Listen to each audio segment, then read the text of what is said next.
짧은 설교가 제일 은혜로운 거 아시죠, 여러분? 네.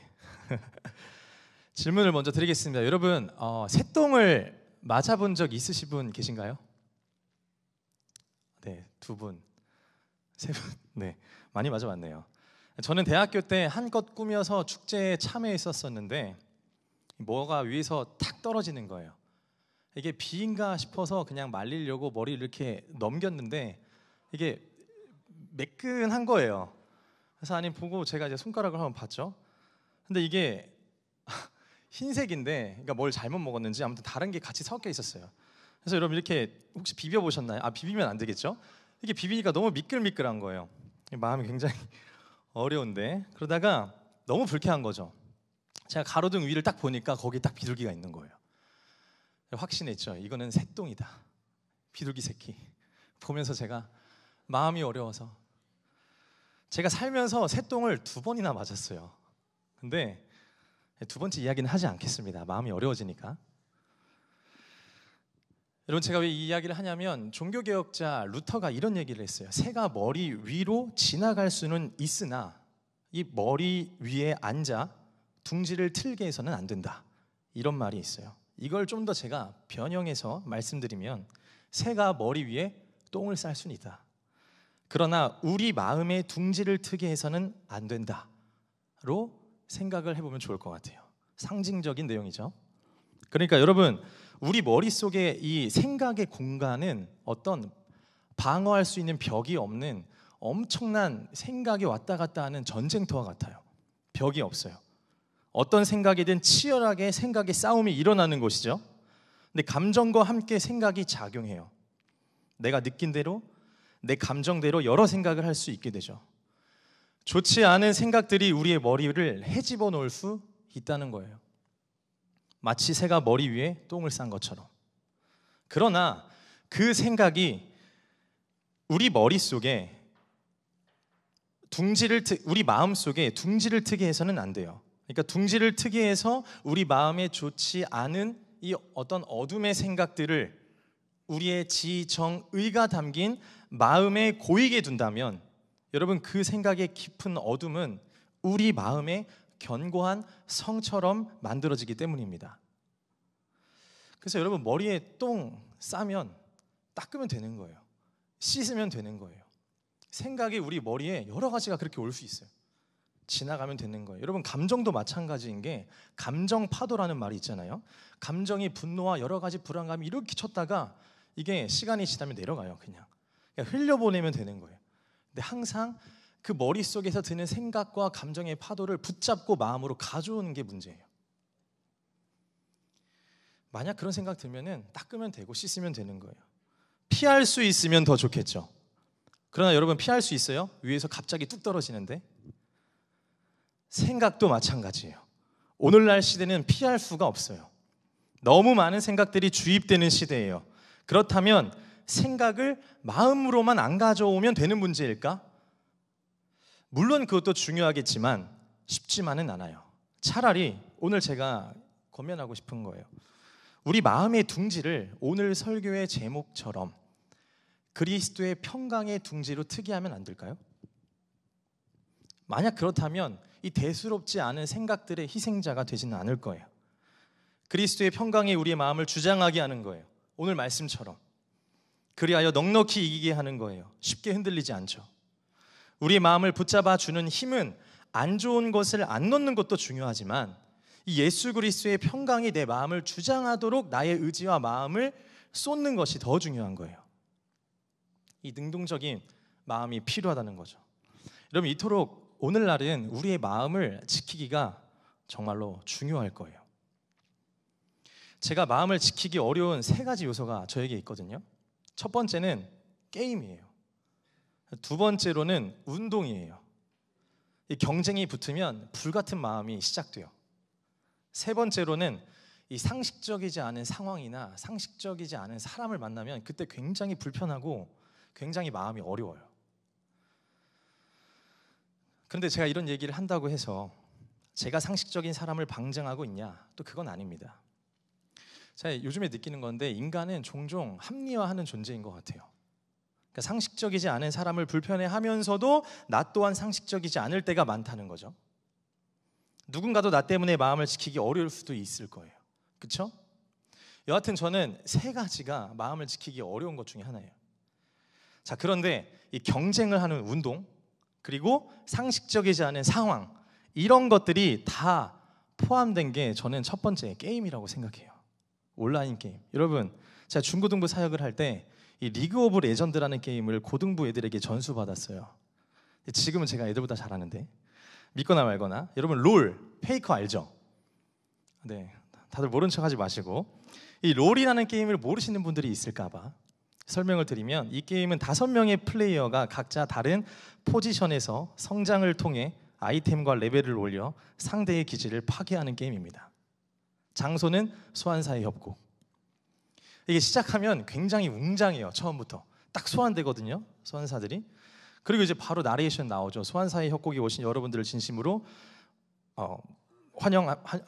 축복합니다는 아니고 환영합니다, 이런 식으로 뭐 얘기를 했던 것 같아요. 네, 저는 이 게임을 통해 같이 5명이랑 했던 그 지체들 4명에게 도움이 되고 싶어서, 이 포지션이 있어요, 여러분. 맨 밑에 있는 포지션이 누구죠? 원딜 말고, 네, 너무 잘하시네요. 네, 서포트라는 포지션으로 우리 팀의 형제 자매들을 섬겼어요. 근데 같은 팀인데 저는 진짜 초보잖아요, 그렇죠? 그러니까 계속 죽어요. 계속 죽는데 팀원 중에 모르는 사람 이 한 분의 마음이 굉장히 어려웠었나 봐요. 이 대화창에서 언어 선택이 거룩하지 않은 거예요. 그러니까 저는 최선을 다했는데, 그러니까 섬겼는데 죽어요. 그러니까 죽고 또 다시 대신 부활해요. 그러니까 죽음, 부활. 좀 뭔가 거룩한 게임인 줄 알 수도 있겠지만 그런 건 아니에요. 근데 실수할 때마다, 죽을 때마다 그 지체가 갑자기 이제 순화해서 말하면 부모님의 안부를 묻기도 하고, 갑자기 천국으로 환송을 시켜버리는 그런 이야기도 하고, 제 마음을 굉장히 힘들게 하는 거예요. 나중에는 자기들끼리 막 현피 이야기하는 모습을 보면서, 아, 여기서 이 영적 싸움이라는 말이 좀 어울릴지는 모르겠지만 심하구나라는 걸 확실히 느꼈던 것 같아요. 여러분, 이 게임, 이 자매분들이 남자친구 인성 테스트 하려면은 이 게임 한번 해보면 돼요. 5대5로. 여러분, 제가 이 게임 말고도 온라인 게임을 막 그렇다고 중독자는 아닙니다. 모여서 같이 친구들 모이면 같이 하는데, 청년이랑도 하고. 근데 제 게임의 아이디는 대부분 닉네임이 멜기세덱이에요.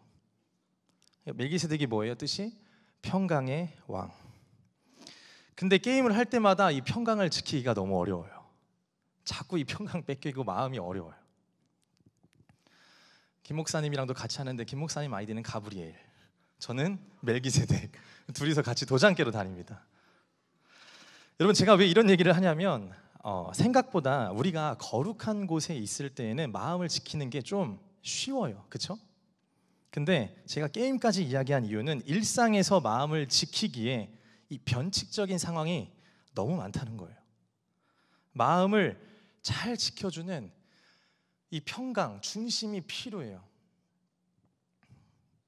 그게 오늘 제가 제기하고자 하는 문제의식이에요. 우리가 괜찮은 것 같으면서도 늘 불안한 삶을 살아가고, 그 마음을 지키지 못하고 늘 무너지는 그러한 삶을 살 때가 참 많은데, 오늘 이 말씀이 여러분들에게 큰 도움이 되길 소망합니다.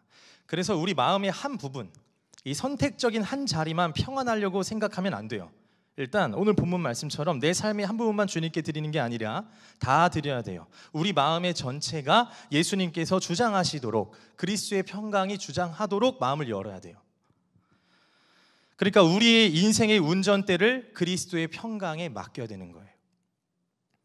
주장이라는 말은 이 통치의 뜻이 있어요, 여러분. 그리고 동시에 판정하다, 재판하다라는 뜻도 있어요. 그리스도의 평강이 너를 통치하게 하라, 판정하게 하라는 뜻을 가지고 있죠. 마치 경기에서 심판관이 정확한 규칙에 따라서 결정적인 순간에 정확한 판정을 내리듯이, 이 그리스도인도 역시 삶 속에서 매 결정의 순간마다 그리스도의 평강으로 판단해야 한다는 사실도 내포하고 있는 말씀입니다. 우리 그런 생각이 들 때 마음에 주님이 주신 평안이 있다면 우리 생각에 다가오는 이 머리부터 이 새가 머리에 똥을 싼 것처럼 다가오는 수많은 전쟁터와 같은 좋지 않은 생각들이 마음으로 끌어내려오려고 할 때 그거 아니야. 그거 아니야. 그 내 생각 아니야. 내 마음 아니야. 그 하나님 주신 마음 아니야 라고 얘기할 수 있는 믿음, 중요한 거죠. 그래서 데살로니가후서 3장 16절에 이런 말씀이 있어요. 한번 들어보세요. 평강의 주께서 친히 때마다 일마다 너희에게 평강을 주시고 주께서 너희 모든 사람과 함께 하시기를 원하노라. 평강의 주께서, 제가 힘들고 지치고 생각이 정리되지 않을 때마다 이 말씀을 되뇌이면서 기도하는 말씀이에요. 여러분, 방편적인 의심은 신앙에 도움이 될 수는 있으나 이 불신앙은 이 제가 하는 말들을 우습게 들을 수밖에 없어요. 평강, 그 마음을 주장하고 지키는 것 어려워요. 그래서 기독교는 신비의 종교예요. 하나님이 특권을 주셨거든요. 이 기도라는 특권을 통해서 하나님의 그 인격적인 그 사랑과 마음과 말씀이 어떠한지를 교통하고 알 수 있고 깨달을 수 있도록 우리에게 특권을 주셨다는 거예요. 그래서 여러분, 이런 말이 있잖아요. 말씀과 기도가 답이다. 기도는 하나님을 내가 독백하는 대화의 소재로 삼는 사물이 아니에요. 관념도 아니세요. 그분은 나와 소통하시고 도우시며 인도하시는 인격적 대상이세요. 여러분, 그래서 이 기도와 말씀을 통해 주님의 평안을 구하시길 바랍니다. 근데 우리에게는 더 맛있는 평안은 따로 있죠. 세상에 평안일 때가 많이 있어요. 쉽게 말하면 배부르게 해주고 인정해주고 재밌으면, 그러니까 내가 원하는 대로만 되면 그게 평안이라고 생각하는데요. 그런데 중요한 것은 이러한 평안은 언젠간 나를 배신한다는 거예요. 다른 상황이 되면 이 평안은 금방 소진돼요. 허기진 평안, 그리고 휘발성이 강한 평안이에요. 세상의 평안은. 또 다른 어려움이 생기면 바로 증발해버리는 허기진 평안이죠. 그러나 우리 예수님께서 이렇게 말씀하셨어요. 요한복음 14장 27절인데 제가 읽어드릴게요. 평안을 너희에게 끼치노니 곧 나의 평안을 너희에게 주노라. 내가 너희에게 주는 것은 세상이 주는 것과 같지 아니하니라. 너희는 마음에 근심하지도 말고 두려워하지도 말라. 예수님이 이렇게 직접 얘기하셨어요. 나의 평안을 너희에게 주노라. 여러분, 이 평안은 뭐예요? 나의 평안을 너희에게, 그러니까 예수님이 누리셨던 평안을 우리에게 주신다는 거예요. 그래서 세상이 주는 것과 같지 않는 평안이에요. 그분의 평안으로 우리의 평안을 보증한다고 약속하시기에 이 평안은 배신하는 평안이 아니라 영원토록 우리를 인도하는 평안이에요. 예수님이 그렇게 약속해 주셨어요. 여러분, 우리의 삶을 끝까지 끌고 가시는 그리스도의 평강이 오늘 여러분들을 초대하고 두드리고 있어요. 여러분, 이러한 예수님의 마음을 믿으십니까? 듣길 원하고 누리시길 원하시죠? 네. 필요한 게 참 많이 있지만 이 몇 가지만 나누고 마무리하겠습니다. 여러분, 근데 이 평안은 그냥 주어진 게 아니라는 거예요. 이걸 알았으면 좋겠어요. 이 평안은 그냥 진공 속에서 나타난 평안이 아니에요. 그분의 핏값으로 주신 십자가 사랑이 전제되어 있는 평안이에요. 그러니까 이 사실을 모르면 우리는 예수님이 주시는 평안의 반쪽짜리밖에 알 수 없는 거예요. 그냥 안정되고 안락한 정신 상태를 허락하는 게 평안이 아니라, 공부할 때 편하게 해주는 어떤 마취자 같은 평안도 아니에요. 예수님이 말씀하시는 이 평안은 여러분의 존재를 해석해 주시어 너 내 딸이야, 안심해. 너 내 아들이야, 두려워하지 마. 내가 너 과거와 현재, 미래를 통으로 보고 있고, 그리고 너의 삶을 이끌고 갈 거야. 그리고 이 평안은 너의 허다한 죄도 덮는 바로 십자가가 담겨 있다라는 사실이에요. 여러분, 그러니까 예수님이 말씀하시는 이 평안은 예수님의 그 사랑의 집념이 담겨져 있는 평안이에요.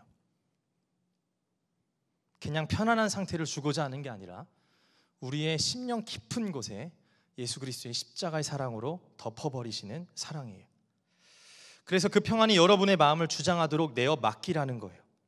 그 통치가 가장 안전해요. 그 통치는 죄의 통치를 이겨낼 수 있는 유일한 십자가 평안이에요. 사실 제가 설교를 준비하다가 신기한 거를 경험했는데, 십자가 평안이라는 워딩을 썼잖아요. 제가 23살 1월 달에 그 소명을 부르심을 받았거든요. 그때 삶이 너무 춥기도 했고 어렵기도 했고 두렵기도 했고 지치고 포기하고 싶을 때가 있었어요. 그때 새벽 예배 때 갔을 때 기도할 때에 이 주님 주신 음성이 너무 선명한데, 그게 바로 십자가의 평안을 전해라 라는 이 한 문장이에요. 그 문장 때문에 전 지금 이 자리에 있는 거예요. 그 문장의 소명이 이 말씀을 설교로 준비하는데 이게 너무 선명하게 딱 매칭이 되는 거예요. 아, 나 이 소명 때문에 이 자리에 있었지.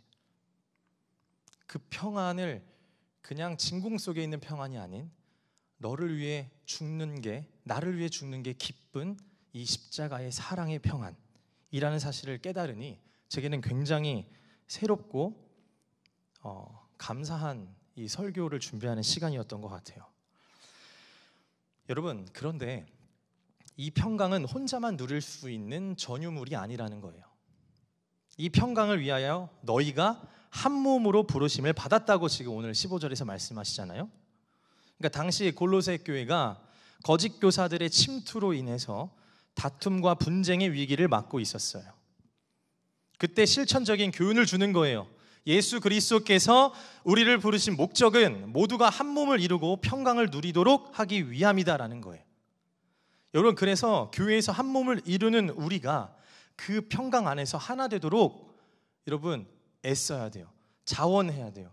혼자만 누리는 거 물론 중요해요. 먼저 이기적으로 내가 평강을 먼저 취하는 거 필요해요. 그럴 수 있어요, 무너졌을 때. 그런데 이게 나만을 위한 신앙 말고 하나님은 항상 공동체, 너희, 교회 이렇게 편지를 쓰시잖아요.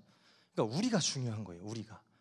그러니까 나의 평안을 넘어 이 교회의 하이 청년부의 하나님의 평강, 그리스도의 평강이 충만케 되어 하나 되도록 우리가 자원하는 심령이 있어야 된다는 거예요.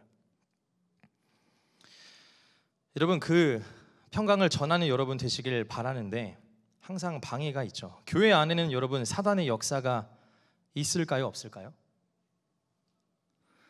이간질, 시기, 정죄, 판단 있어요, 없어요? 여러분이 대답해 보세요. 있어요, 그렇죠? 그리스도의 평강이 임하도록 이러한 것들을 아는 사람들은, 경험한 사람들은, 보는 사람들은 이 평강을 어떻게 사용해서 우리가 한 마음이 되어야 되는지 고민하고 기도해야 돼요. 그렇다더라, 쟤는 그렇대, 저 무리는 그렇대, 누구는 그런 생각 한 대로 마무리하면 안 돼요. 우리가 MBTI로 E와 I를 나누면서 외향, 내향으로 나누잖아요. 근데 사람은 그 두 알파벳에 안 담겨요. 근원적으로 외로움과 공허함이 있어요. 그러니까 정도만 다를 뿐 이 두 감정이 연료가 되어서 사람을 찾고 공동체를 만들어요. 계속 모임을, 크루를. 그 감정이 이제 공허함과 외로움이 사라질 줄 알고 만나요. 그런데 공동체에 있으면 그 두 감정이 사라질 줄 알았는데 잠시 사라지긴 하죠. 그런데 홀로 있을 때 느꼈던 거와는 또 다른 형태로 공허함과 외로움이 찾아올 때가 많이 있어요. 이것을 이 헨리 나우엔이라는 신학자는 제2의 외로움이라고 표현했어요. 그러니까 공동체에 있어도 외로울 수 있다, 없다? 있다는 거예요. 공허할 수 있다, 없다? 있다는 거예요. 그런데 이렇게 얘기해요. 이 제2의 외로움 때 하나님과 더 깊은 교제로 우리를 부른다고 말하고 있어요. 만약 우리가 평강한 상태인데 옆에 보면은 저 지체 안에 예수님이 주시는 평안으로 이번 한 주 그리고 하루를 잘 살아가고 있을까 걱정하는 거 물론 좋아요. 근데 나눔을 통해서, 그리고 표정만 봐도 이제는 알잖아요, 여러분. 우리가 기도할 수 있는 우리가 되었으면 좋겠고, 그리고 그에게 그리스도의 평강으로 그의 마음과 가정과 학교와 직장이 정말 하나 될 수 있는 그러한 축복된 마음이 여러분들 안에 자원되시길 주님의 이름으로 축복합니다. 그래서 기독교 공동체는 어떤 거냐 하면 하나님의 사랑을 서로에게 환기시켜주는 곳이에요. 그곳이 교회입니다. 교회는 친교 집단은 아니에요. 친목 동아리가 아니에요. 놀러 온 거 아니에요. 그것도 부분적으로는 맞는 말이에요. 노는 거 좋아하니까 제가. 부분적으로 저 때문에 맞는 건 아니고 같이 놀고 즐기고 코이노니아 할 수 있어요, 우리가 교제. 근데 그게 목적이 아니잖아요. 하나님과의 친교가 더 중요하잖아요, 그렇죠? 교회가 서비스 센터예요? 아니잖아요. 하나님의 말씀 앞에 순복하러 오는 거잖아요. 주님께 영광 올려드리고 예배드리러 오는 거잖아요. 그래서 여러분, 교회는 하나님의 사랑을 서로에게 환기시켜주는 곳이다. 나만 환기되는 것이 아니라 저 친구의 어둠을 환기시켜주는 곳이에요. 그러한 자원하는 심령이 여러분의 있기를 주님의 이름으로 축복합니다. 교회 안에 그러한 공격과 아픔이 있을 때 서로에게 하나님의 사랑으로 환기시켜주는 하이청년부 되시길 바랍니다. 그게 그리스도의 평강으로 한 몸을 이루는 거예요. 그리고 마지막은 이 모든 것이 정말로 은혜이기에 감사하는 자가 되어 감사의 문을 활짝 여는 그러한 자로 초대하는 말씀이 오늘 본문의 말씀입니다. 이 시간 함께 찬양하려고 하는데요, 시간이 많이 지나서 함께 찬양하실 텐데 일단 앞뒤 좌우로 이렇게 한번 인사를 하면서 그들의 표정을 한번 봐주세요. 일단 양 앞뒤로 불이 꺼졌지만 한번 봐주세요. 이 친구 마음속에는 무엇이 필요할까? 그동안은 나만을 위한 신앙이었는데 이 친구에도 예수님이 누리셨던 그 평안이 필요한 것 같다 하는 지체들 많이 있을 거예요. 중보기도 제목으로 줬던 것들 우리가 놓친 부분들도 많이 있을 텐데 그런 것들 우리가 잘 품으시고 기도하는 여러분 되시기를 바라는 마음으로 이 시간 찬양하시며 나아가도록 하겠습니다.